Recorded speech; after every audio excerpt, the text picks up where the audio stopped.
Hello friends, welcome to knowledge for success teaching channel. Friends, Edutoria Bihar दरोगा practice set book का practice set 5 हम लोग इस video में करने वाले हैं। आप लोगों से रिक्वेस्ट है कि अगर आप लोगों ने इससे पहले का प्रैक्टिस सेट अगर नहीं देखा है तो प्लीज़ हमारे चैनल पर विजिट कीजिए। वहां पर प्लेलिस्ट बना हुआ है, आपको सारा वीडियो वहां पर मिल जाएगा। अगर आपको इसका पीडीएफ चाहिए तो टेलीग्राम ग्रुप जो है ज्वाइन कर लीजिएगा। चलिए दोस्तों, बिना किसी देरी के वीडियो स्टार्ट करते हैं। बढ़ते हैं पहले प्रश्न की ओर। पहला प्रश्न है, अमृत धरोहर योजना का संबंध निम्नलिखित में से किससे है? अमृत धरोहर योजना का संबंध दोस्तों किससे है? आर्द्र भूमि से है। किससे है? आर्द्र भूमि से है। अमृत धरोहर योजना की शुरुआत प्रधानमंत्री नरेंद्र मोदी द्वारा की गई थी दोस्तों। इसका मुख्य उद्देश्य आर्द्र भूमियों को संरक्षित करना तथा इको टूरिज्म को बढ़ावा देना था। आगे बढ़ते हैं क्वेश्चन नंबर 2 में। देखिए क्या कहा जा रहा है, किसी देश में जीवन स्तर प्रतिबिंब होता है दोस्तों। किसी देश में जीवन स्तर प्रतिबिंब होता है दोस्तों प्रति व्यक्ति सकल घरेलू उत्पाद से संबंधित हो जाएगा। ये प्रति व्यक्ति सकल घरेलू उत्पाद से किसी देश की जीवन स्तर प्रतिबिंबित होती है। ऑप्शन नंबर डी यहाँ पर राइट आंसर हो जाएगा। चलिए आगे बढ़ते हैं क्वेश्चन नंबर 3 में। किस समिति ने प्रतिस्पर्धा अधिनियम 2002 को अधिनियमित करने का सुझाव दिया था? ये दोस्तों आपका राघवन समिति हो जाएगा। ऑप्शन नंबर सी राघवन समिति। राघवन समिति की अनुशंसा पर एकाधिकार तथा अवरोध व्यापार अधिनियम जो है दोस्तों 1969 को निरस्त कर दिया गया था। इसके स्थान पर दोस्तों प्रतिस्पर्धा अधिनियम 2002 को लाया गया था। चलिए आगे बढ़ते हैं क्वेश्चन नंबर 4 में। कहा जा रहा है, निम्न में से क्या भारत के राष्ट्रीय आय की गणना में एक समस्या है दोस्तों? तो भारतीय के राष्ट्रीय आय की गणना में क्या समस्या है दोस्तों? तो असंगठित क्षेत्र जो है दोस्तों, असंगठित क्षेत्र, ये इसमें आपका भारत में राष्ट्रीय आय की गणना में असंगठित क्षेत्र के योगदान का आकलन करना काफी मुश्किल होता है, क्योंकि असंगठित क्षेत्र द्वारा उत्पाद एवं आय के आंकड़े किसी भी संस्थान द्वारा प्रस्तुत नहीं किया जाता है, इसलिए यहाँ पर यह समस्या होता है।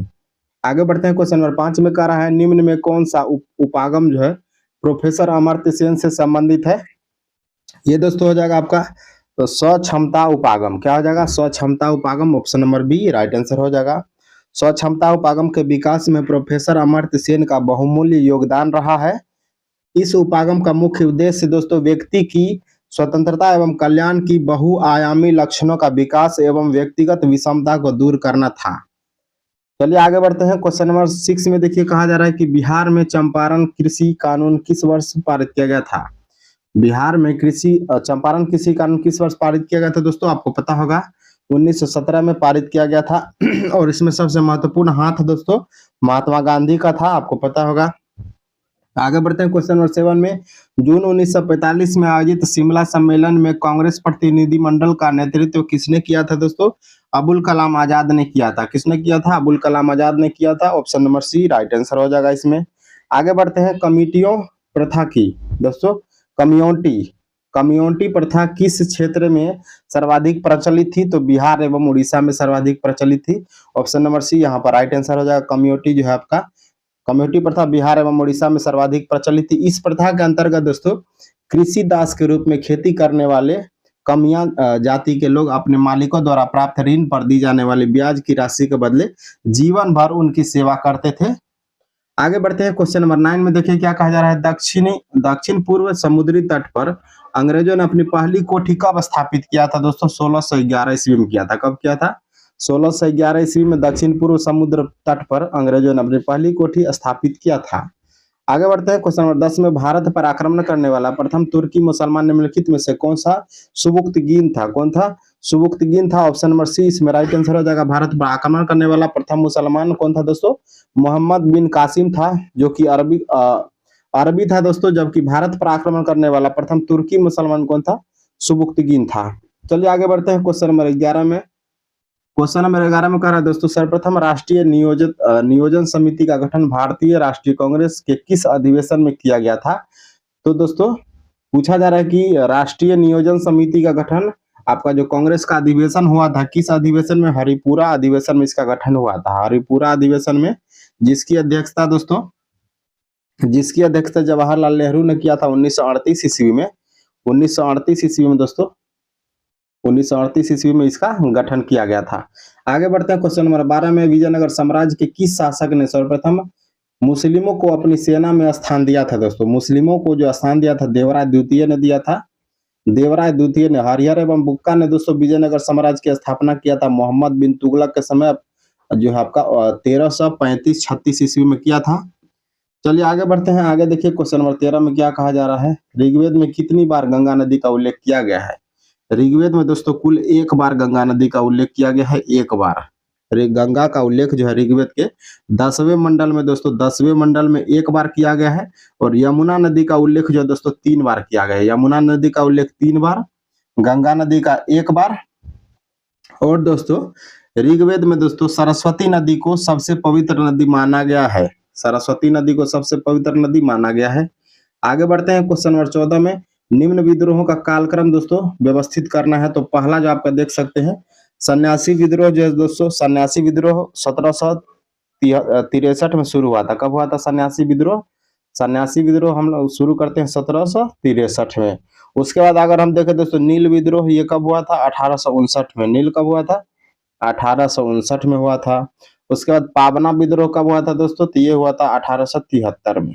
तो इसका राइट आंसर क्या हो जाएगा?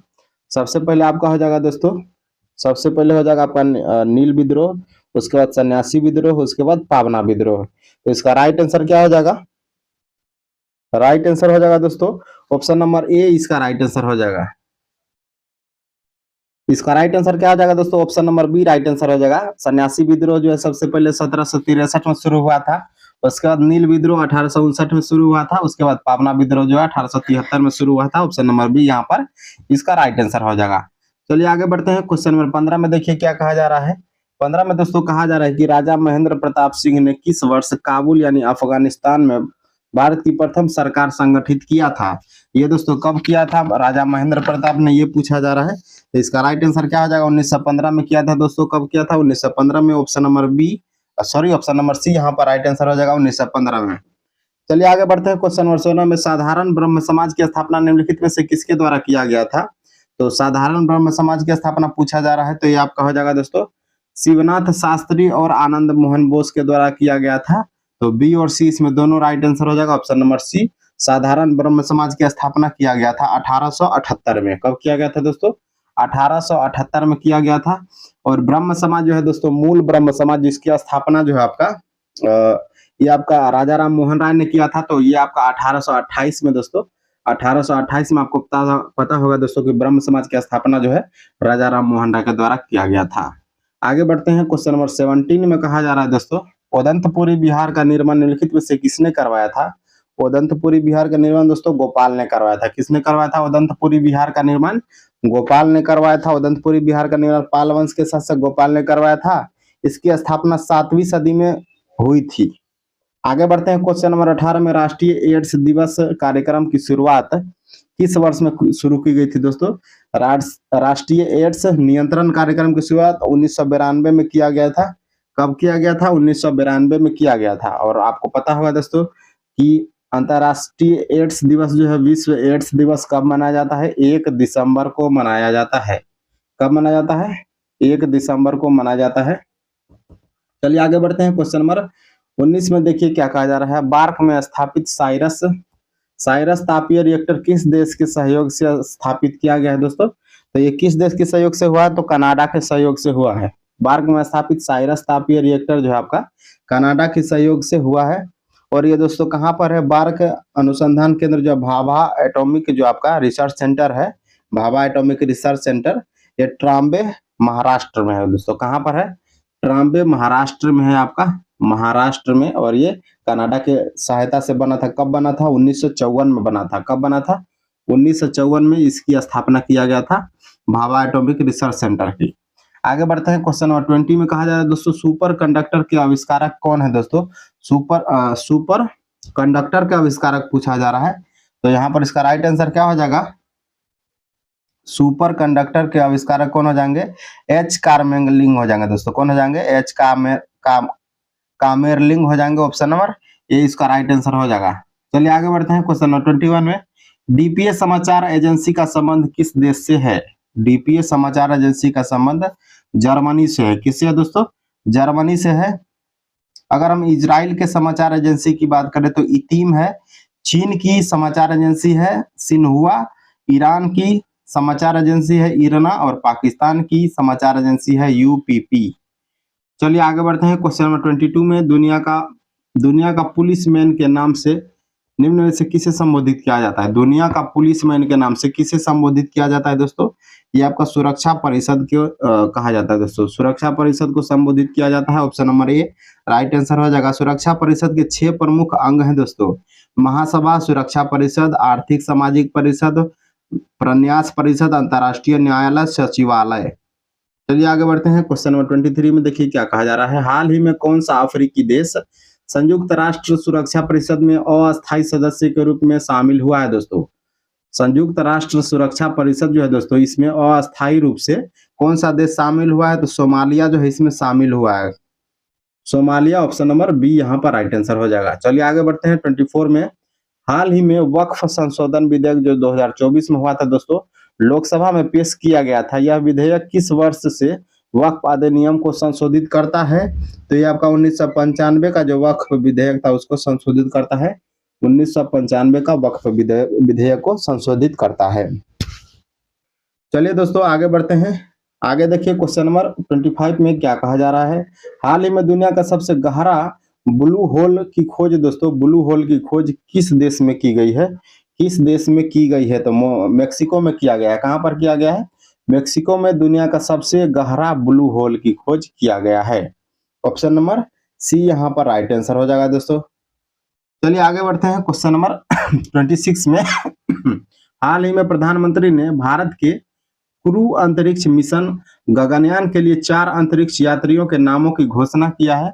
उसमें से दोस्तों कौन सा शामिल नहीं है? तो पहला आप देख सकते हैं, इसमें पहला जो नाम है इसमें प्रशांत बालकृष्ण नायर, दूसरा इसमें अजीत कृष्णन और तीसरा है शुभांशु शुक्ला। इसमें दोस्तों सभी इसमें से शामिल थे। और एक था दोस्तों अंगद प्रताप। कौन था? अंगद प्रताप इसमें हो जाएगा दोस्तों। तो कुल 4 नामों को शामिल किया गया था। अंगद प्रसाद इसमें एक और नाम हो जाएगा, चौथा नाम। चलिए आगे बढ़ते हैं क्वेश्चन नंबर 27 में। देखिए क्या कहा जा रहा है। चुनावी बॉन्ड योजना के किस बजट में पेश किया गया था दोस्तों? चुनावी बॉन्ड योजना को किस बजट में पेश किया गया था? तो ये 2017 से 18 का जो बजट था उसमें पेश किया गया था। ऑप्शन नंबर ए इसका राइट आंसर हो जाएगा। चलिए आगे बढ़ते हैं क्वेश्चन नंबर 28 में। कहा जा रहा है हाल ही में नई दिल्ली में आयोजित विश्व धरोहर समिति के 46वें सत्र के राज्य के जो आपका जो है दोस्तों चराई देव मोइदम को यूनेस्को के सांस्कृतिक धरोहर स्थल की सूची में शामिल करने का निर्णय लिया गया है। तो ये दोस्तों कौन से राज्य हो जाएगा? कौन से राज्य हो जाएगा? इसका राइट आंसर हो जाएगा असम। इस राज्य में है दोस्तों असम को शामिल किया गया है। ऑप्शन नंबर ए इसमें राइट आंसर हो जाएगा। आगे बढ़ते हैं क्वेश्चन नंबर 29 में। प्रधानमंत्री नरेंद्र मोदी ने भारत की सबसे लंबी और सबसे बड़ी शहरी सुरंग का उद्घाटन उसका नाम दोस्तों क्या हो जाएगा? शहरी उद्घाटन का नाम क्या हो जाएगा दोस्तों? ये पूछा जा रहा है, जिसका उद्घाटन मोदी द्वारा किया गया है, जो कि भारत की सबसे लंबी और सबसे बड़ी सुरंग है दोस्तों। इसका नाम क्या हो जाएगा? थाने बोरीवली द्विन टनल। क्या हो जाएगा? थाने बोरीवली द्विन टनल हो जाएगा। ऑप्शन नंबर ए इसका राइट आंसर हो जाएगा। चलिए आगे बढ़ते हैं। आगे देखिए इसकी लंबाई दिया गया है दोस्तों 11.8 किलोमीटर। इसकी लंबाई कितना है दोस्तों? 11.8 किलोमीटर। चलिए आगे बढ़ते हैं क्वेश्चन नंबर 30 में। हाल ही में मर्सर द्वारा जारी cost of living city ranking 2024 में भारत का कौन सा शहर भारत का सबसे महंगा शहर बन गया है दोस्तों? भारत का कौन सा शहर भारत का सबसे महंगा शहर बन गया है? ये मुंबई हो जाएगा। कौन सा हो जाएगा? मुंबई हो जाएगा। चलिए दोस्तों बढ़ते हैं अगले प्रश्न की ओर। हाल ही में मर्सर द्वारा जारी cost of living city ranking में 2024 में जो है भारत का कौन सा शहर सबसे महंगा शहर बना है दोस्तों? ये आपका हो जाएगा मुंबई शहर बना है। कौन सा शहर हो जाएगा? मुंबई शहर बना है। आगे देखिए 31 में कहा जा रहा है वर्तमान में राज्यसभा में सदन के नेता कौन है? राज्यसभा में सदन के नेता दोस्तों जेपी नड्डा हो जाएंगे। ऑप्शन नंबर सी यहाँ पर राइट आंसर हो जाएगा। भारतीय जनता पार्टी के अध्यक्ष व केंद्रीय मंत्री श्री जगत प्रकाश नड्डा को दोस्तों राज्यसभा में सदन का नेता बनाया गया है। चलिए दोस्तों आगे बढ़ते हैं क्वेश्चन नंबर 32 में। देखिए कहा जा रहा है कि हाल ही में हुए चुनाव में कौन ईरान के नए राष्ट्रपति के रूप में निर्वाचित हुए हैं? मसूद पेजेकियान हुए। कौन हुए दोस्तों? मसूद पेजेकियान हुए हैं। ऑप्शन नंबर ए इसका राइट आंसर हो जाएगा। इन्होंने दोस्तों ईरान में चुनाव के बाद सुधारवादी मसूद पेजेकियान नए राष्ट्रपति बने हैं, जिनकी दोस्तों हाल ही में अभी एक दुर्घटना हो गई थी इब्राहिम जो रईसी थे, इब्राहिम रईसी का अजरबैजान प्रांत में हेलीकॉप्टर दुर्घटना में मृत्यु हो गई थी, उनके स्थान पर इनका जो है नियुक्ति किया गया है। चलिए आगे बढ़ते हैं। क्वेश्चन नंबर 33 में देखिए क्या कहा जा रहा है। आर्थिक सर्वेक्षण 2023-24 के अनुसार भारत की जीडीपी में कितने प्रतिशत की वृद्धि हुई है। आर्थिक सर्वेक्षण 2023-24 का यह दोस्तों पूछ रहा है, तो 2023-24 में 8.2% की वृद्धि हुई थी।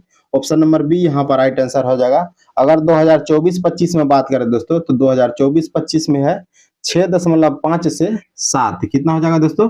6.5 से 7% की वृद्धि हुई है 2024-25 में। ये डाटा आप लोग भी याद रखिएगा। चलिए आगे बढ़ते हैं। 34 में भारत के नए विदेश सचिव के रूप में किसे नियुक्त किया गया है। विदेश सचिव के रूप में दोस्तों विक्रम मिश्री को, जो आपका विक्रम मिश्री को नियुक्त किया गया है। ऑप्शन नंबर ए यहाँ पर राइट आंसर हो जाएगा इसका।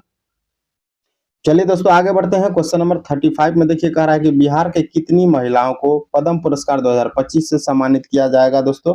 तो कुल 2 महिलाओं को दोस्तों, बिहार की 2 महिलाओं को पद्म पुरस्कार 2025 से सम्मानित किया जाएगा। पहला आपका कौन हो जाएगा? जो मशहूर आपके गायिका थी शारदा सिन्हा, और सुजनी कला में निपुण निर्मला देवी को प्रदान किया जाएगा। चलिए आगे बढ़ते हैं। क्वेश्चन नंबर 36 में देखिए क्या कहा जा रहा है। प्रधानमंत्री श्री नरेंद्र मोदी को देश के सर्वोच्चतम अवार्ड जो है दोस्तों, order of Saint Andrew the apostle से सम्मानित किया गया है दोस्तों। तो 21 देश के द्वारा सम्मानित किया गया है, ये पूछा जा रहा है यहाँ पर। रूस के द्वारा सम्मानित किया गया है। ऑप्शन नंबर डी यहाँ पर राइट आंसर हो जाएगा। Order of Saint Andrew apostle Shri Narendra Modi को रूस की यात्रा के दौरान आपका राष्ट्रपति व्लादिमीर पुतिन के द्वारा जो है सम्मानित किया गया था। ऑप्शन नंबर डी यहाँ पर राइट आंसर हो जाएगा। आगे बढ़ते हैं। 37 में देखिए कहा जा रहा है रिम्पेक 2024 का आयोजन किस देश में किया जा रहा है। संयुक्त राज्य अमेरिका। कहाँ पे हो रहा है दोस्तों? यूएसए में हो रहा है दोस्तों ये रिम्पेक 2024 का युद्ध अभ्यास। आगे बढ़ते हैं दोस्तों। अगर हम बात करें इसमें भारत का आईएनएस शिवालिक भाग लेगा। कौन सा दोस्तों भाग लेगा? भारत का आईएनएस शिवालिक भाग लेगा, और ये नौसैनिक युद्ध अभ्यास है। द्विवर्षीय होता है, प्रत्येक 2 वर्ष में होता है। 2024 में हुआ था, अब जो है 2026 में अगला होगा दोस्तों ये। आगे बढ़ते हैं। 38 में देखिए क्या कहा जा रहा है। भारतीय क्रिकेट टीम के मुख्य कोच के रूप में किसे नियुक्त किया गया है। भारतीय क्रिकेट टीम के मुख्य कोच के रूप में दोस्तों गौतम गंभीर को नियुक्त किया गया है। ऑप्शन नंबर डी यहाँ पर राइट आंसर हो जाएगा। उनका कार्यकाल दोस्तों 2027 तक रहेगा, 2027 तक। इससे पहले अगर बात करें तो इससे पहले भारत का कोच कौन थे दोस्तों? राहुल द्रविड़ थे। गौतम गंभीर ने उनको आपका पदस्थापित किया है। आगे बढ़ते हैं। क्वेश्चन नंबर 39 में देखिए क्या कहा जा रहा है। पेरिस ओलंपिक 2024 में भारत का पहला पदक किसने जीता दोस्तों? पेरिस ओलंपिक 2024 में पूछ रहा है, तो भारत का पहला पदक किसने जीता था? ये मनु भाकर ने जीता था दोस्तों। ऑप्शन बी यहाँ पर राइट आंसर हो जाएगा। मनु भाकर ने दोस्तों भारत के लिए पहला आपका कांस्य पदक जीता इसमें, पेरिस ओलंपिक में। मनु भाकर ने टोटल 2 पदक इसमें जीते थे। आगे बढ़ते हैं। 40 में देखिए क्या कहा जा रहा है। माउंट किलिमंजारो पर भारतीय राष्ट्रीय ध्वज फहराने वाले एशिया के सबसे युवा पर्वतारोही कौन बन गए हैं? ये बन गए हैं दोस्तों तेगवीर सिंह। कौन बन गए हैं? तेगवीर सिंह बन गए हैं। तेगवीर सिंह ने 5 साल की उम्र में अफ्रीका के सबसे ऊंचे पर्वत जो सो माउंट किलिमंजारो पर चढ़ने वाले सबसे युवा पर्वतारोही बन गए हैं। तेगवीर सिंह का जन्म दोस्तों कहाँ पर हुआ था? पंजाब में हुआ था। इनका जन्म कहाँ पे हुआ था? पंजाब में हुआ था। चलिए आगे बढ़ते हैं। आगे देखिए क्वेश्चन नंबर 41 में कहा जा रहा है कि आगामी महिला एशिया चैंपियंस ट्रॉफी 2024 का आयोजन भारत के किस राज्य में होगा, ये पूछा जा रहा है। तो ये दोस्तों बिहार में होगा दोस्तों। कहाँ पर होगा? बिहार में होगा आगामी महिला एशियाई चैंपियंस ट्रॉफी 2024 का आयोजन। आगे बढ़ते हैं। 42 में देखिए हाल ही में रेलवे बोर्ड का अध्यक्ष किसे नियुक्त किया गया है। हाल ही में रेलवे बोर्ड का अध्यक्ष सतीश कुमार को नियुक्त किया गया है। ऑप्शन नंबर डी यहाँ पर राइट आंसर हो जाएगा। 1 सितंबर 2024 को इन्होंने पद ग्रहण किया है। चलिए आगे बढ़ते हैं। क्वेश्चन नंबर 43 में किसी कार्य को करने का संकल्प करना, मुहावरे का सही अर्थ क्या हो जाएगा।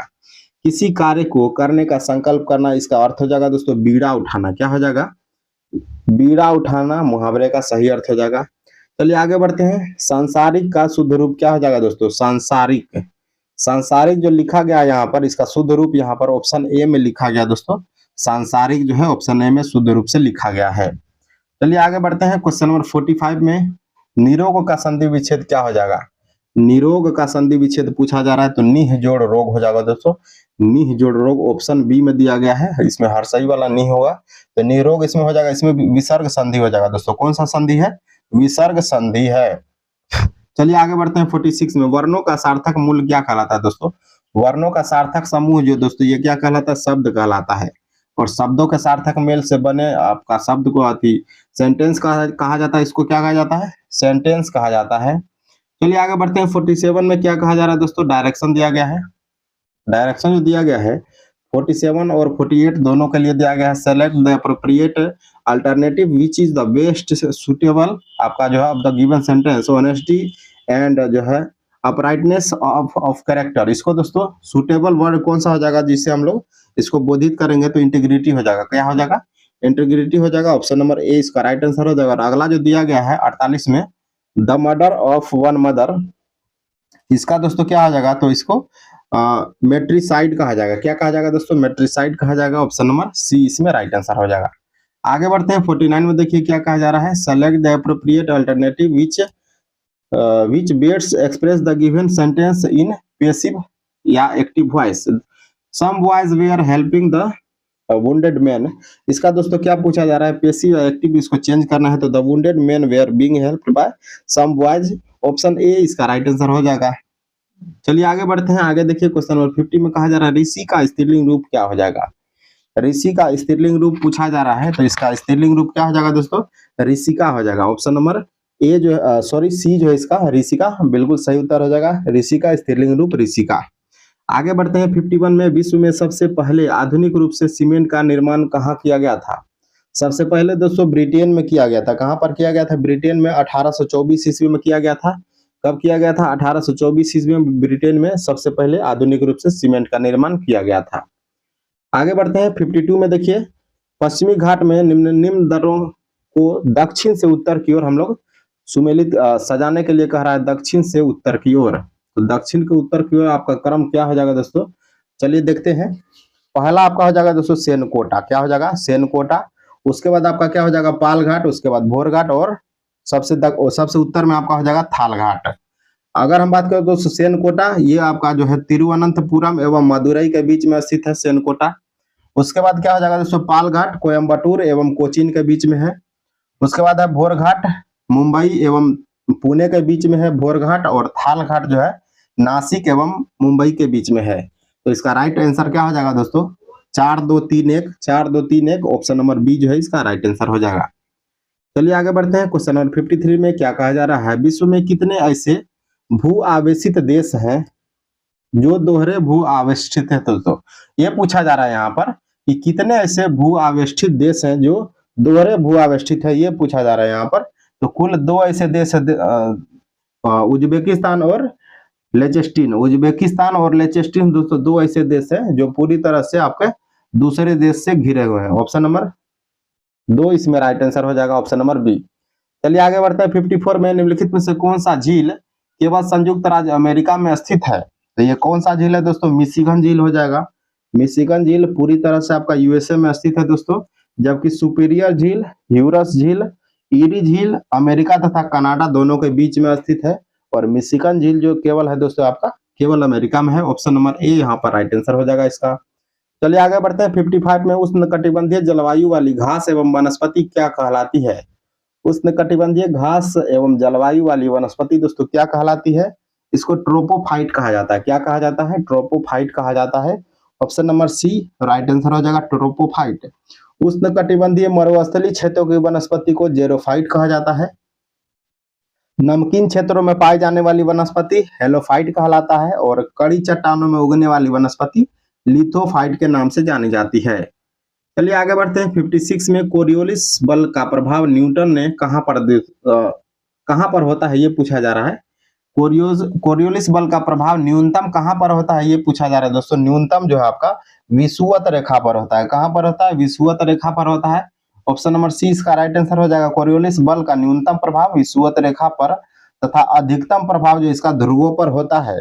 अधिकतम प्रभाव ध्रुवों पर और न्यूनतम प्रभाव विषुवत रेखा पर होता है। चलिए आगे बढ़ते हैं 57 में। विश्व का सबसे अधिक सक्रिय ज्वालामुखी कौन सा है? सक्रिय ज्वालामुखी दोस्तों किलायु ज्वालामुखी हो जाएगा। किलायु ज्वालामुखी जो कि हवाई द्वीप यूएसए में स्थित है। कहां पर है दोस्तों? हवाई द्वीप यूएसए में है किलायु ज्वालामुखी। Option number A right answer हो जाएगा इसका। आगे बढ़ते हैं 58 में, निम्नलिखित में से कौन सा ग्रह अपनी धुरी पर चक्कर लगाने में सबसे कम समय लगाता है दोस्तों? ये आपका हो जाएगा बृहस्पति। बृहस्पति दोस्तों 10 घंटे का समय लेता है। 10 घंटे के अंदर अपनी धुरी पर एक चक्कर जो है बृहस्पति ग्रह लगा देता है और सबसे तेज इसका जो है घूर्णन है। ऑप्शन नंबर सी इसका राइट आंसर हो जाएगा। चलिए आगे बढ़ते हैं 59 में, भारत सरकार द्वारा जल प्रदूषण को रोकने के लिए जल प्रदूषण नियंत्रण अधिनियम कब पारित किया गया था? 1974 में पारित किया गया था। कब पारित किया गया था? 1974 में भारत सरकार द्वारा जल प्रदूषण को रोकने के लिए वर्ष 1974 में जल प्रदूषण नियंत्रण अधिनियम पारित किया गया था। और इसमें दोस्तों पहली बार संशोधन किया गया था 1988 में। 1988 में पहली बार इसमें संशोधन किया गया था। चलिए आगे बढ़ते हैं, क्वेश्चन नंबर 60 में कहा जा रहा है कि सासाकावा पुरस्कार निम्नलिखित में से किस संगठन द्वारा प्रदान किया जाता है? सासाकावा पुरस्कार निम्नलिखित में से किस संगठन द्वारा दिया जाता है दोस्तों? तो यूएनएपी, क्या हो जाएगा? संयुक्त राष्ट्र पर्यावरण कार्यक्रम के द्वारा दिया जाता है सासाकावा पुरस्कार। ऑप्शन नंबर डी यहाँ पर राइट आंसर हो जाएगा इसका। इसमें दोस्तों $50,000 की राशि प्रदान की जाती है। चलिए आगे बढ़ते हैं, क्वेश्चन नंबर 61 में, सर्वोच्च न्यायालय के अपीलीय क्षेत्राधिकार के अंतर्गत कितने प्रकार के प्रकरण आते हैं? सर्वोच्च न्यायालय के दोस्तों यहाँ पर कहा जा रहा है सर्वोच्च न्यायालय के अपीलीय क्षेत्राधिकार के अंतर्गत कितने प्रकरण आते हैं? तो इसमें दोस्तों 3 प्रकरण आते हैं, संवैधानिक, दीवानी और फौजदारी। Option number A right answer हो जाएगा। संवैधानिक, दीवानी और फौजदारी 3 प्रकरण आते हैं। चलिए आगे बढ़ते हैं, क्वेश्चन नंबर 62 में, भारत के नए संसद भवन के संबंध में निम्नलिखित कथनों में से कौन सा सही है? पहला दिया गया है दोस्तों, इसका आकार त्रिकोणीय है, जो कि बिल्कुल सही है दोस्तों। नए संसद भवन के छत पर राष्ट्रीय प्रतीक का निर्माण किया गया है दोस्तों, बिल्कुल सही है ये। इसके निर्माण में ग्रेनाइट और बलुआ पत्थर का यूज हुआ है दोस्तों, बिल्कुल सही है। नए संसद भवन के 3 मुख्य द्वार दोस्तों थल जल नभ को समर्पित किया गया, ये भी सही है। तो इसका राइट आंसर क्या हो जाएगा? Option number D. इनमें से सभी जो है बिल्कुल सही कहा जा रहा है। चलिए आगे बढ़ते हैं, क्वेश्चन नंबर 63 में, निम्नलिखित में से किस राज्य की लोकसभा सदस्यों की संख्या समान है दोस्तों? तो समान पूछा जा रहा है, तो किसका हो जाएगा दोस्तों? ये आपका हो जाएगा, ये आपका राजस्थान और आंध्र प्रदेश हो जाएगा दोस्तों, और आंध्र प्रदेश और असम। राजस्थान, आंध्र प्रदेश और असम का दोस्तों समान है। यहाँ पर 14 लोकसभा की सीटें हैं दोस्तों। कितनी सीटें हैं? 14 लोकसभा की सीटें हैं झारखंड और असम की।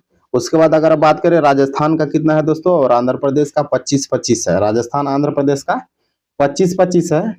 25-25 है दोस्तों, राजस्थान और आंध्र प्रदेश का 25 और 25। उसके बाद अगर हम बात करें तो इसमें दूसरा नहीं होगा, तीसरा होगा झारखंड और असम। यहाँ पर 14 जो है लोकसभा की सीटें हैं। तो ऑप्शन इसका जो राइट आंसर हो जाएगा, ऑप्शन नंबर डी इसका राइट आंसर हो जाएगा, 1 और 3। Option number D right answer होगा, 1 और 3। आगे बढ़ते हैं 64 में, देखिए क्या कहा जा रहा है। क्षेत्रीय परिषद के संबंध में निम्नलिखित कथनों में से कौन सा सही नहीं है? क्षेत्रीय परिषद के संबंध में यहाँ पर 3 कथन दिया गया है और पूछा जा रहा है कौन सा कथन सही नहीं है। पहला देखिए कि भारत में 5 क्षेत्रीय परिषद है। भारत में 5 क्षेत्रीय परिषद है दोस्तों, ये आपका बिल्कुल सही है। दूसरा देखिए, क्षेत्रीय परिषद का गठन राष्ट्रपति द्वारा किया जाता है, ये भी सही है। केंद्रीय मंत्री क्षेत्रीय परिषद का अध्यक्ष होता है दोस्तों, ये भी सही है। तो इसमें गलत क्या है दोस्तों? तो गलत इसमें से कोई नहीं है। ऑप्शन नंबर डी जो है इसका राइट आंसर हो जाएगा। आगे बढ़ते हैं 65 में, देखिए कहा जा रहा है निम्नलिखित में से किस अधिनियम के तहत पहली बार मुस्लिम समुदाय के लिए पृथक प्रतिनिधित्व का उपबंध किया गया था? पहली बार दोस्तों कहा जा रहा है कि मुस्लिम समुदाय के लिए पृथक निर्वाचन के लिए प्रतिबंध किया गया था दोस्तों। तो किस अधिनियम के द्वारा किया गया था? 1909 ईस्वी का भारत परिषद अधिनियम। ऑप्शन नंबर सी जो है इसमें राइट आंसर हो जाएगा। आगे बढ़ते हैं 66 में। 66 में कहा जा रहा है दोस्तों, संविधान सभा में डॉक्टर भीमराव अम्बेडकर का पहला निर्वाचन कहाँ से हुआ था? डॉक्टर भीमराव अम्बेडकर का संविधान सभा में पहला निर्वाचन बंगाल से हुआ था। ऑप्शन नंबर ए इसमें राइट आंसर हो जाएगा, बंगाल से हुआ था। चलिए आगे बढ़ते हैं, भारतीय संविधान की प्रस्तावना की भाषा को किस देश के संविधान से लिया गया है? तो प्रस्तावना जो है दोस्तों ऑस्ट्रेलिया से लिया गया है। कहाँ से लिया गया है? ऑस्ट्रेलिया से लिया गया, और ऑस्ट्रेलिया से दोस्तों समवर्ती सूची भी लिया गया है। तो ये भी आप लोग याद रखिएगा, समवर्ती सूची और प्रस्तावना जो है ऑस्ट्रेलिया के संविधान से लिया गया। आगे बढ़ते हैं, 12वीं अनुसूची में शहरी क्षेत्र की स्थानीय स्वशासन संस्थाओं को कार्य करने के लिए कितने विषय प्रदान किए गए हैं? 18 विषय प्रदान किए गए। कितने विषय प्रदान किए गए हैं? 18 विषय प्रदान किए गए हैं। चलिए आगे बढ़ते हैं। क्वेश्चन नंबर 69 में भारतीय संविधान के किस अनुच्छेद के अंतर्गत धार्मिक संस्थाओं को के संचालन की स्वतंत्रता प्रदान की गई है? अनुच्छेद 26 में दोस्तों कहा गया है, अनुच्छेद 26 में कहा गया है दोस्तों कि धार्मिक संस्थाओं के संचालन के लिए कहा गया है कि अगर आप चाहें तो अपनी खुद की संस्था बना सकते हैं। आगे बढ़ते हैं। 70 में कहा जा रहा है दोस्तों, निम्नलिखित में किसकी नियुक्ति भारत का राष्ट्रपति करता है? तो भारत का राष्ट्रपति दोस्तों भारत के महान्यायवादी का जो आपका नियुक्ति करता है। नियंत्रक एवं महालेखा परीक्षक जो सीएजी होता है दोस्तों, इसका अनुच्छेद क्या हो जाएगा? अनुच्छेद 148 हो जाएगा। इसकी नियुक्ति भी कहा जाता है। महान्यायवादी का अनुच्छेद क्या हो जाएगा? 76 हो जाएगा। और राज्यपाल की नियुक्ति भी दोस्तों इसके द्वारा किया जाता है। तो इसका राइट आंसर क्या हो जाएगा? ऑप्शन नंबर डी, इनमें से सभी। सबकी नियुक्ति दोस्तों राष्ट्रपति के द्वारा किया जाता है। और अगर हम बात करें दोस्तों, प्रधानमंत्री की नियुक्ति भी राष्ट्रपति के द्वारा ही किया जाता है। संघ के सभी मंत्रियों की नियुक्ति किया जाता है। चलिए आगे बढ़ते हैं। क्वेश्चन नंबर 71 में कहा जा रहा है दोस्तों, एक पिकोग्राम बराबर कितना ग्राम होता है? एक पिकोग्राम बराबर कितना ग्राम होता है दोस्तों, ये पूछा जा रहा है यहाँ पर। तो ये आपका हो जाएगा 10 के पावर माइनस 12 ग्राम होता है। ऑप्शन नंबर बी यहाँ पर राइट आंसर हो जाएगा। एक पिकोग्राम बराबर 10 के पावर माइनस 12 ग्राम होता है। एक मिलीग्राम बराबर कितना होता है दोस्तों? 10 के पावर माइनस 3 ग्राम होता है एक मिलीग्राम बराबर। एक माइक्रोग्राम बराबर होता है 10 के पावर माइनस 6 ग्राम। एक नैनोग्राम बराबर होता है 10 के पावर माइनस 9 ग्राम। और एक फेम्टोग्राम बराबर होता है 10 के पावर माइनस 15 ग्राम। आगे बढ़ते हैं। 72 में देखिए, किस किस विलयन की लवणता का मापन करने का उपकरण क्या कहलाता है दोस्तों? किसी विलयन की लवणता का मापन करने वाला उपकरण क्या कहलाता है? तो इसको सेलिनोमीटर कहा जाता है। क्या कहलाता है? सेलिनोमीटर कहा जाता है इसको। किसी विलयन की लवणता का मापन करने वाला उपकरण जो है सेलिनोमीटर कहलाता है। आगे बढ़ते हैं। पेंडुलम घड़ी निम्नलिखित में से किस ऋतु में तीव्र गति से चलती है? पेंडुलम घड़ी किस ऋतु में सबसे तेज गति से चलती है? तो शीतकाल में दोस्तों सबसे तेज गति से चलती है। ऑप्शन नंबर सी यहाँ पर राइट आंसर हो जाएगा। पेंडुलम घड़ी शीतकाल में सबसे तेज चलती है दोस्तों, क्योंकि आवर्त पथ तथा आवर्तकाल घट जाता है, जबकि ग्रीष्म काल में इसका आवर्त पथ तथा आवर्तकाल बढ़ जाता है, जिसके परिणाम स्वरूप जो है दोस्तों पेंडुलम घड़ी जो है ग्रीष्म काल में धीरे चलती है और ठंडी के समय में दोस्तों बहुत तेजी से चलती है। चलिए आगे बढ़ते हैं। क्वेश्चन नंबर 74 में पढ़ने में काम आने वाला ग्लासेज निम्नलिखित में से किस प्रकार के लेंस से बने होते हैं? ये दोस्तों उत्तल लेंस के बने होते हैं। Option number A right answer हो जाएगा इसका। उत्तल लेंस से बने होते हैं पढ़ने में काम आने वाला ग्लास। आगे बढ़ते हैं। 75 में ठंडे देशों में पारा के स्थान पर अल्कोहल को तापमापी द्रव के रूप में वरीयता दिया जाता है दोस्तों। क्यों वरीयता दिया जाता है? क्योंकि अल्कोहल का द्रव्यमांक जो है दोस्तों द्रवांक निम्नतर होता है। ऑप्शन नंबर डी इसका राइट आंसर हो जाएगा। अल्कोहल का द्रवांक निम्नतर होता है दोस्तों। अल्कोहल जो है जल्दी से जमता नहीं है, इसलिए ठंडी देशों में इसका उपयोग पारा के रूप में किया जाता है, पारा के स्थान पर किया जाता है। चलिए आगे बढ़ते हैं। 76 में निम्नलिखित में से किस तरंग की लंबाई सर्वाधिक होती है दोस्तों? तो माइक्रोवेव तरंग की लंबाई सर्वाधिक होती है। ऑप्शन नंबर ए इसका राइट आंसर हो जाएगा। विद्युत चुंबकीय स्पेक्ट्रम में शामिल विभिन्न विकिरणों का तरंग दैर्घ्य अवरोही क्रम से दिया गया दोस्तों। सबसे ज्यादा आपका रेडियो तरंग हो जाएगा। रेडियो तरंग के बाद माइक्रोवेव होगा, माइक्रोवेव के बाद अवरक्त तरंग का होगा, उसके बाद एक्स किरण का होगा और सबसे लास्ट में आपका गामा किरण का हो जाएगा। चलिए आगे बढ़ते हैं। 77 में निम्नलिखित में से किसका प्रयोग परमाणु ईंधन की श्रेणी में नहीं किया जाता है दोस्तों? परमाणु ईंधन की श्रेणी में किसका प्रयोग नहीं किया जाता है? तो यहाँ पर देखिए यूरेनियम का प्रयोग किया जाता है, प्लूटोनियम का प्रयोग किया जाता है, थोरियम का प्रयोग किया जाता है, लेकिन दोस्तों कैडमियम का प्रयोग नहीं किया जाता है। तो यही यहाँ पर गलत दिया गया है। ऑप्शन नंबर डी यहाँ पर राइट आंसर हो जाएगा। चलिए आगे बढ़ते हैं। 78 में कहा जा रहा है निम्नलिखित में से किस रसायन का प्रयोग कृत्रिम बादल बनाने के लिए प्रयोग किया जाता है? कृत्रिम बादल बनाने के लिए प्रयोग किया जाता है दोस्तों किस रसायन का प्रयोग? सिल्वर आयोडाइड का प्रयोग किया जाता है। किसका प्रयोग किया जाता है? सिल्वर आयोडाइड का प्रयोग किया जाता है। ये दोस्तों उन देशों के द्वारा प्रयोग किया जाता है जहां पर वर्षा कम होती है, जैसे कि आपका यूएई हो गया दोस्तों, यूएई हो गया। चलिए आगे बढ़ते हैं। क्वेश्चन नंबर 79 में लौंग के तेल का निम्नलिखित में से कौन सा एक प्रमुख घटक है? लौंग के तेल का प्रमुख घटक पूछा जा रहा है दोस्तों। तो ये आपका क्या हो जाएगा? यूजेनॉल हो जाएगा। क्या हो जाएगा दोस्तों? यूजेनॉल प्रमुख घटक हो जाएगा। ऑप्शन नंबर बी यहाँ पर राइट आंसर हो जाएगा। चलिए आगे बढ़ते हैं। क्वेश्चन नंबर 80 में बायोगैस में मुख्यतः कौन सी गैस होती है? बायोगैस में मुख्यतः दोस्तों कार्बन डाइऑक्साइड होता है और मीथेन होता है। क्या होता है दोस्तों? कार्बन डाइऑक्साइड होता है और मीथेन होता है बायोगैस में। ऑप्शन नंबर डी यहाँ पर राइट आंसर हो जाएगा। बायोगैस क्या होता है दोस्तों? ऑक्सीजन की अनुपस्थिति में किसी कार्बनिक पदार्थ में जैविक विखंडन से उत्पन्न गैस को बायोगैस कहा जाता है। बायोगैस मुख्यतः कार्बन डाइऑक्साइड तथा मीथेन से बने होते हैं। इसमें दोस्तों मीथेन की मात्रा लगभग 70-75% होता है। चलिए आगे बढ़ते हैं। क्वेश्चन नंबर 81 में देखिए क्या कहा जा रहा है, निम्नलिखित में से कौन सा कथन जो है सही दिया गया है? दोस्तों यहाँ पर सही कथन पूछा जा रहा है, 3 कथन दिया गया है। इसमें से सही कथन जो दिया गया है दोस्तों, टेफ्लॉन तथा डेक्रोन बहुलक होते हैं। टेफ्लॉन तथा डेक्लोन बहुलक हैं, ये दोस्तों बिल्कुल सही है। और दोस्तों आपका नियोप्रीन संश्लेषित रबर है, ये भी सही है इसमें। तो इसका राइट आंसर क्या हो जाएगा? 1 और 3 इसमें सही दिया गया है। प्राकृतिक रबर जो है क्लोरोप्रीन दिया गया है यहाँ पर, तो प्राकृतिक रबर जो है ये नहीं होता है दोस्तों क्लोरोप्रीन। ये रबर जो है वृक्ष से लेक्टस के रूप में प्राप्त किया जाता है। कृत्रिम स्रोतों से प्राप्त रबर को इसमें दोस्तों हो जाएगा, ये आपका कृत्रिम रबर होता है। कैसा रबर होता है? कृत्रिम रबर होता है क्लोरोप्रीन। आगे बढ़ते हैं क्वेश्चन नंबर 82 में। चलिए इसमें देखिए कहा जा रहा है, विरंजक चूर्ण से के संबंध में निम्नलिखित में से कौन सा कथन जो है असत्य है? विरंजक चूर्ण क्या होता है दोस्तों? इसमें क्या होता है? विरंजक चूर्ण जल में अधिक विलेय होता है। विरंजक चूर्ण जो है आपका, विरंजक चूर्ण जल में अधिक विलेय होता है। ऑप्शन नंबर ए यहाँ पर राइट आंसर हो जाएगा। ब्लीचिंग पाउडर का रासायनिक सूत्र दोस्तों क्या होता है? CaCl2 होता है दोस्तों, CaOCl2 होता है। ये हल्का पीले रंग का होता है। इसमें दोस्तों क्लोरीन की तीव्र गंध निकलती है। ऐसे रसायन जो आमतौर पर ऑक्सीकरण के माध्यम से रंगों तथा दाग धब्बों को हटाने का काम करते हैं। चलिए आगे बढ़ते हैं। क्वेश्चन नंबर 83 में देखिए क्या कहा जा रहा है, वनस्पति तेलों के हाइड्रोजनीकरण में निम्नलिखित में से कौन सा उत्प्रेरक का उपयोग किया जाता है दोस्तों? इसमें कौन सा उत्प्रेरक का उपयोग किया जाएगा वनस्पति तेलों के हाइड्रोजनीकरण में? तो निकेल हो जाएगा दोस्तों। क्या हो जाएगा? निकेल का प्रयोग किया जाता है। ऑप्शन नंबर ए इसमें राइट आंसर हो जाएगा। आगे बढ़ते हैं 84 में, निम्नलिखित में से कौन सा कैल्शियम का अयस्क है? कैल्शियम का अयस्क इसमें से कौन सा हो जाएगा दोस्तों?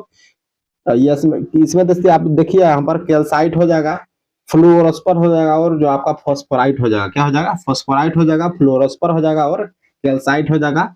तो इसका राइट आंसर क्या हो जाएगा आपका? इनमें से सभी। ऑप्शन नंबर डी जो है इसका बिल्कुल सही उत्तर हो जाएगा।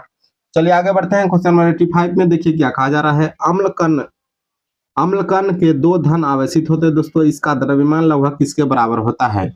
इसके द्रव्यमान की बात हो रहा है दोस्तों, तो हीलियम के एक परमाणु के नाभिक के बराबर होता है दोस्तों। हीलियम के एक परमाणु के नाभिक के बराबर जो है अम्ल कण के 2 धन का आवेशित होता है। इसका द्रव्यमान कितना होता है? हीलियम के एक परमाणु के नाभिक के बराबर होता है।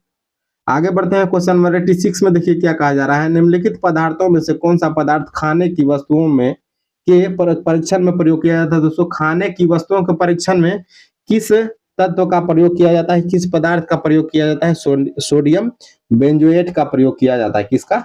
सोडियम बेंजोएट का प्रयोग खाने की वस्तुओं के परीक्षण में प्रयोग किया जाता है। ऑप्शन नंबर डी यहाँ पर राइट आंसर हो जाएगा। चलिए आगे बढ़ते हैं। क्वेश्चन नंबर 87 में अपमार्जक डिटर्जेंट क्या है दोस्तों? ये पूछा जा रहा है। अपमार्जक डिटर्जेंट क्या होता है दोस्तों? तो इसमें दोस्तों क्या होता है? इसका राइट आंसर क्या हो जाएगा? 87 का शोधन अभिकर्ता। क्या हो जाएगा? शोधन अभिकर्ता होता है। अपमार्जक साबुन से थोड़ा भिन्न सफाई करने वाला पदार्थ होता है दोस्तों। यह कठोर जल से कपड़ा धोने में काम आता है, क्योंकि अपमार्जक कठोर जल में उपस्थित कैल्शियम तथा मैग्नीशियम के आयनों के साथ कोई भी लेय का आक्षेप नहीं बनाता है। यही कारण है कि यह जल के साथ अधिक झाग देता है तथा मैले कपड़ों से संपूर्णतया जो तेल एवं गंदगी निकाल देता है। चलिए आगे बढ़ते हैं। क्वेश्चन नंबर 88 में देखिए क्या कहा जा रहा है, निम्नलिखित में से कौन सा कथन जो है सही सुमेलित नहीं है? कौन सा सही सुमेलित नहीं है दोस्तों? तो यहाँ पर उपभोक्ता को परोपजीवी कहा जाता है दोस्तों। उत्पादक को स्वजीवी कहा जाता है, ये भी सही है। गौण उपभोक्ता जो है दोस्तों यहाँ पर तृणभक्षी कहा जाता है इसको। गौण उपभोक्ता को दोस्तों तृणभक्षी नहीं कहा जाता है, ये यहाँ पर गलत हो जाएगा दोस्तों। ये प्राथमिक उपभोक्ता में आएगा, प्राथमिक उपभोक्ता में आएगा दोस्तों आपका तृणभक्षी। तो ये आपका गलत हो जाएगा। आपका देखिए अगला जो दिया गया विबंधक में मृतोपजीवी आएगा दोस्तों, बिल्कुल सही दिया गया है। चलिए आगे बढ़ते हैं 89 में। हाइड्रोफोबिया निम्नलिखित में से किसके द्वारा होता है? हाइड्रोफोबिया किसके द्वारा होता है दोस्तों? ये विषाणु द्वारा होता है। किसके द्वारा होता है? विषाणु द्वारा होता है। Option number B right answer हो जाएगा। पानी से डरने की प्रक्रिया को हाइड्रोफोबिया कहा जाता है। पानी से डरने की प्रक्रिया को हाइड्रोफोबिया कहा जाता है। ऐसे लोगों को दोस्तों नदी से डर लगेगा, झील के पास जाने से डर लगेगा, पानी से डर लगेगा। चलिए आगे बढ़ते हैं। आगे देखिए क्वेश्चन नंबर 90 में कहा जा रहा है, निम्नलिखित में से कौन सा पादप उत्पाद है? पादप उत्पाद कौन सा है दोस्तों, ये पूछा जा रहा है। तो कपूर दोस्तों पादप उत्पाद है, वनीला पादप उत्पाद है, और जो आपका चिकोरी जिसको कासनी कहा जाता है ये भी दोस्तों पादप उत्पाद है। तो इनमें से सभी हो जाएगा, ऑप्शन नंबर डी जो है राइट आंसर हो जाएगा इसका। चलिए आगे बढ़ते हैं। क्वेश्चन नंबर 91 में देखिए क्या कहा जा रहा है, पौधों में अर्धसूत्री विभाजन के अध्ययन के लिए सबसे उपयुक्त भाग क्या होता है दोस्तों। तो इसका अर्धसूत्री विभाजन आपको करना है यदि पौधों में, तो आपका परागकोश का विभाजन करना है। किसका, परागकोश का अध्ययन करना है। ऑप्शन नंबर डी यहाँ पर राइट आंसर हो जाएगा। पौधों में अर्धसूत्री विभाजन के अध्ययन के लिए सबसे उपयुक्त आपका भाग जो है पौधे का परागकोश हो जाएगा। आगे बढ़ते हैं। निम्नलिखित में से कौन सा तत्व पौधों के विकास के लिए आवश्यक नहीं है। पौधों के विकास के लिए दोस्तों कौन सा तत्व आवश्यक नहीं है। तो कैल्शियम आवश्यक होता है दोस्तों पौधों के लिए, मैग्नीशियम और पोटेशियम भी आवश्यक होता है, लेकिन सोडियम दोस्तों सोडियम आवश्यक नहीं होता है। ऑप्शन नंबर ए यहाँ पर राइट आंसर हो जाएगा इसका। चलिए आगे बढ़ते हैं। क्वेश्चन नंबर 93 में देखिए क्या कहा जा रहा है। 93 में दोस्तों कहा जा रहा है, अग्नाशय को पाचक रस के उत्पादन के लिए उत्तेजित करने वाला हार्मोन दोस्तों निम्नलिखित में से कौन सा है। ये सिक्रिटीन हो जाएगा। सिक्रिटीन हार्मोन जो है दोस्तों अग्नाशय को, पेनक्रियाज को पाचक रस उत्पादित करने के लिए उत्तेजित करता है, सिक्रिटीन हार्मोन। आगे बढ़ते हैं 94 में, जैसे जैसे मनुष्य वृद्ध होते हैं सामान्यतया उनके रक्तदाब पर क्या प्रभाव पड़ता है दोस्तों। उनके रक्तदाब पर पूछा जा रहा है क्या प्रभाव पड़ता है, तो बढ़ जाता है दोस्तों। उनका ब्लड प्रेशर जो है दोस्तों बढ़ जाता है। Option number A right answer हो जाएगा। जैसे जैसे मनुष्य वृद्ध होते हैं उनका ब्लड प्रेशर दोस्तों बढ़ जाता है। ऑप्शन नंबर ए यहाँ पर राइट आंसर हो जाएगा। आगे बढ़ते हैं 95 में, मानव शरीर में उत्तकों का निर्माण निम्नलिखित में से किसके द्वारा होता है दोस्तों। उत्तकों का निर्माण किसके द्वारा होता है, तो प्रोटीन के द्वारा होता है उत्तकों का निर्माण। ऑप्शन नंबर डी यहाँ पर राइट आंसर हो जाएगा। उत्तकों का निर्माण जो है प्रोटीन के द्वारा होता है। चलिए आगे बढ़ते हैं। आगे देखिए क्वेश्चन नंबर 96 में क्या कहा जा रहा है, किसी निश्चित राशि पर 2 वर्ष में 8% की दर से साधारणतया ब्याज तथा चक्रवृद्धि ब्याज में अंतर जो है ₹2.56 है। तो वह राशि कितनी थी ये पूछा जा रहा है। वह राशि दोस्तों आपका कितना हो जाएगा, ₹400 हो जाएगा। कितना हो जाएगा, ₹400 हो जाएगा। Option number A. चलिए आगे बढ़ते हैं। एक व्यापारी अपने सामान की कीमत क्रय मूल्य से 20% अधिक अंकित करता है, वह ग्राहकों को बिल पर बट्टा देने के लिए भी 8% लाभ कमाता है दोस्तों। तो बट्टा की दर पूछा जा रहा है यहाँ पर कितना हो जाएगा। बट्टा का दर यहाँ पर लगभग 10% हो जाएगा दोस्तों। ऑप्शन नंबर डी इसका राइट आंसर हो जाएगा। आगे बढ़ते हैं 98 में देखिए, यदि 6 क्रमवार विषम संख्या का औसत जो है आपका विषम संख्या का औसत 48 है, तो न्यूनतम तथा अधिकतम संख्याओं के बीच का अंतर कितना हो जाएगा। ये लगभग दोस्तों कितना हो जाएगा, 10 हो जाएगा दोस्तों। इसका न्यूनतम तथा अधिकतम संख्याओं के बीच का अंतर 10 हो जाएगा। 6 क्रमवार विषम संख्याओं का औसत यदि 48 हो तो। चलिए आगे बढ़ते हैं। 99 में कहा जा रहा है दोस्तों, 2 भाइयों की उम्रों में अंतर जो है 8 वर्ष का है तथा योग जो है 10 वर्ष बाद उनके उम्रों के योग का दुगुना हो जाएगा। तो छोटे भाई का उम्र वर्तमान में क्या है, छोटे भाई का उम्र पूछा जा रहा है दोस्तों। ये आपका लगभग 6 वर्ष हो जाएगा। Option number C right answer हो जाएगा इसका। चलिए आगे बढ़ते हैं। आगे देखते हैं। क्वेश्चन नंबर 100 में कह रहा है, यदि एक पासे को 18 बार फेंका जाए तो कितनी बार 2 आने की प्राथमिकता है दोस्तों। कितनी बार 2 आने की प्राथमिकता है, तो लगभग 3 बार 2 आएगा दोस्तों। ऑप्शन नंबर ए यहाँ पर राइट आंसर हो जाएगा। चलिए दोस्तों, इसी के साथ जो आपका एडुटेरिया बिहार दरगाह प्रैक्टिस सेट बुक का सेट 5 यहाँ पर खत्म होता है। आपसे रिक्वेस्ट करेंगे दोस्तों, अगर आप लोगों ने इससे पहले का सेट अगर नहीं देखा है तो प्लीज हमारे चैनल पर विजिट कीजिए, प्लेलिस्ट वहां पर बना हुआ है। चलिए मिलते हैं अगले वीडियो में, तब तक के लिए जय हिंद, धन्यवाद।